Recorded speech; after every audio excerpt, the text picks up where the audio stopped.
Alors, je m'appelle Armelle, je suis artiste peintre depuis quelques années. J'ai commencé en 2020. Voilà, j'ai 57 ans, j'habite en Bourgogne.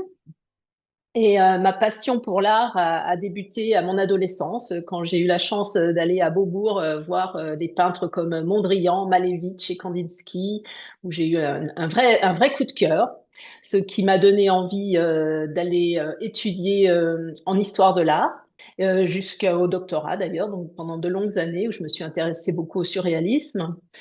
Et puis après, j'ai fait le métier de photographe et pendant 15 à 20 ans, voilà, j'ai photographié. Ma créativité est passée par la photographie. Puis 2020-2021, j'ai découvert l'art arborigène par le biais d'Instagram. J'ai pas eu la chance d'aller les voir là-bas en Australie. Et j'ai eu envie de peindre. Ça m'a donné un élan pour la peinture. Donc j'ai acheté des peintures acryliques et voilà, et c'était parti.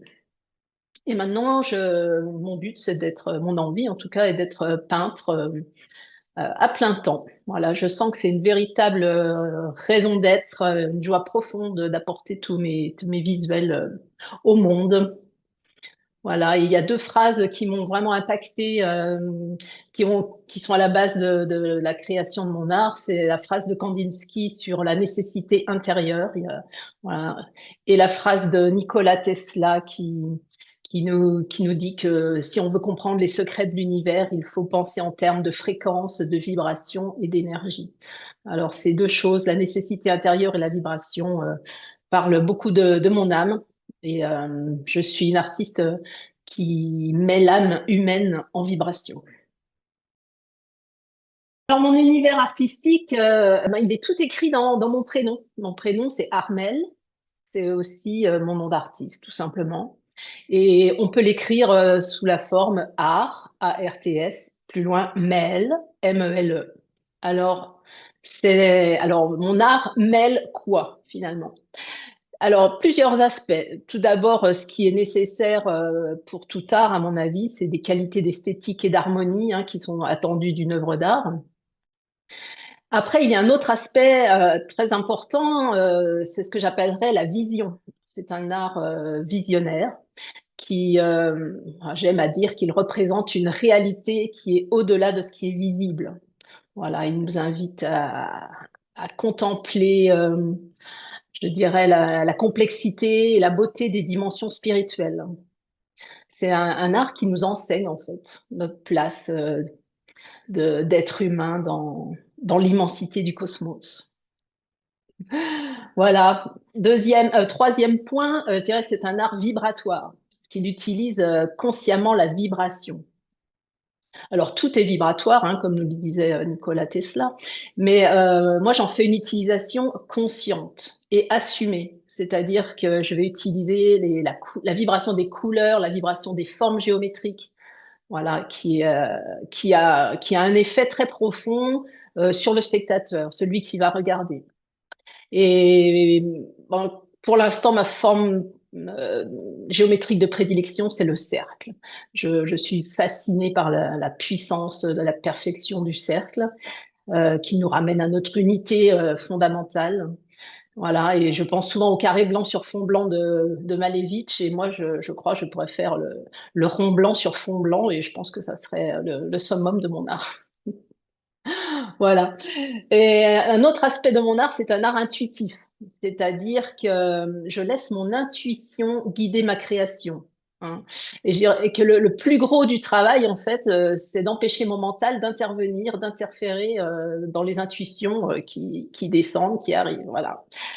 Euh, je travaille des fois à partir d'une intuition, d'une intention dirigée, qui est claire, qui est posée en fonction de la demande de la personne qui m'a commandé une toile. Et des fois, bon, je laisse tout simplement, je peins pour le plaisir. Voilà.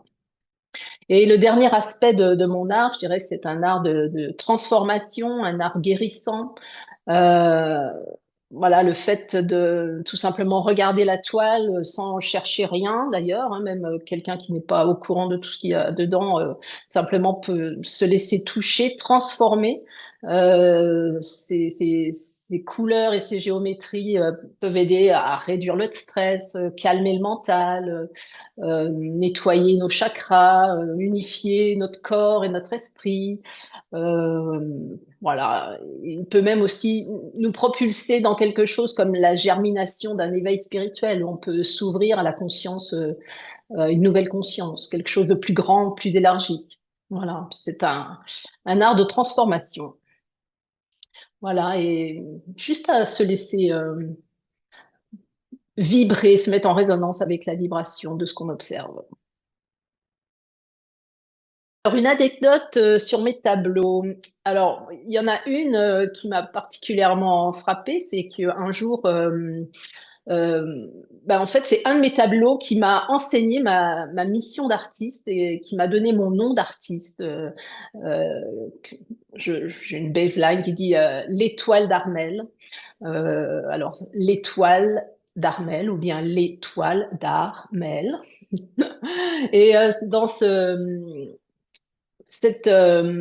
tableau, en fait, on voit un cosmos tout bleu et une étoile au-dessus qui brille et un cercle. Et dans ce cercle, il y a un œil qui regarde. Donc, euh,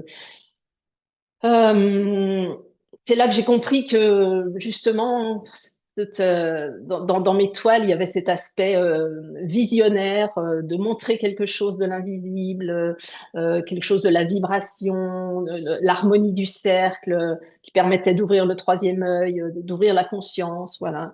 Et j'ai aussi réalisé par cette toile que j'étais aussi la première enseignée et guérie par les tableaux que je crée. Voilà, déjà, ils s'adressent à moi et après, ils vont s'adresser au public.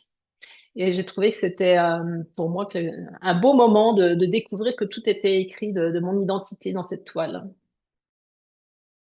Ah, le rêve, le rêve. Eh bien, moi, j'aimerais donner l'accessibilité de mes créations au plus grand nombre.